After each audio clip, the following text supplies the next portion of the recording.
ये घटना सन 1958 में घटित हुई थी। उस समय में चिकित्सा सुविधा बहुत ही कमजोर हुआ करती थी। यूपी के मुजफ्फरनगर के रसूलपुर गांव में एक चौधरी गिरधर सिंह नाम का एक आदमी रहा करता था। उसके एक 3 साल का बच्चा था। उसे चेचक हो गया और काफी इलाज करने के बाद भी वो जिंदा नहीं बच सका। रात में उसकी मौत होने से सुबह उसके अंतिम संस्कार करने का निर्णय किया।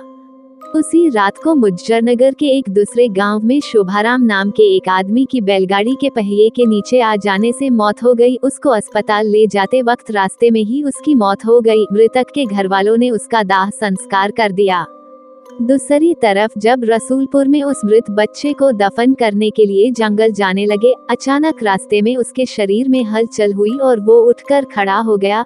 लोग ये देखकर दंग रह गए, लेकिन बाद में उसको जिंदा देखकर सभी खुश हो गए। लेकिन लोगों को ये पता नहीं था कि उस बच्चे के शरीर को किसी और की आत्मा ने जकड़ रखा था।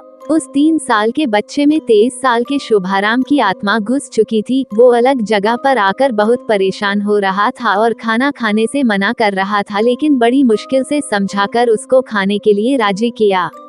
एक दिन वो बच्चा अपनी माँ के साथ उसके ननिहाल जा रहा था कि अचानक रास्ते में वो जगह आई जहाँ शोभाराम की मौत हुई थी। उस बच्चे ने इशारा करके बताया कि ये रास्ता उसके गांव की ओर जाता है। उसकी माँ उसकी बातों को अनसुना कर उसके ननिहाल चली गई। उसके ननिहाल में आत्माराम के गांव का एक आदमी जगन्नाथ किसी काम से आया। आत्माराम की आत्मा ने उसको पहचान कर उसे आवाज लगाई। जगन्नाथ को बच्चे के मुँह से अपना नाम सुनकर अचंभा हुआ। जगन्नाथ के पूछने पर उस बच्चे ने उसका पूरा इतिहास बता दिया और बोला कि मेरी मौत से पहले ही तुम लोगों ने मुझे जला दिया और इस बच्चे के खाली शरीर को देखकर इसमें रहने लग गया। जब जगन्नाथ ने ये बात अपने गांव में बताई तो उसके पूरे परिवार के आत्माराम से मिलने चल दिए। उस बच्चे ने सबको पहचान लिया और वो उनके साथ उसके गांव चल दिया और उसने वापस रसलपुर आने से मना कर दिया, लेकिन लोगों के समझाने पर मान गया। इस तरह वो 2 परिवारों को साथ लेकर चलता रहा।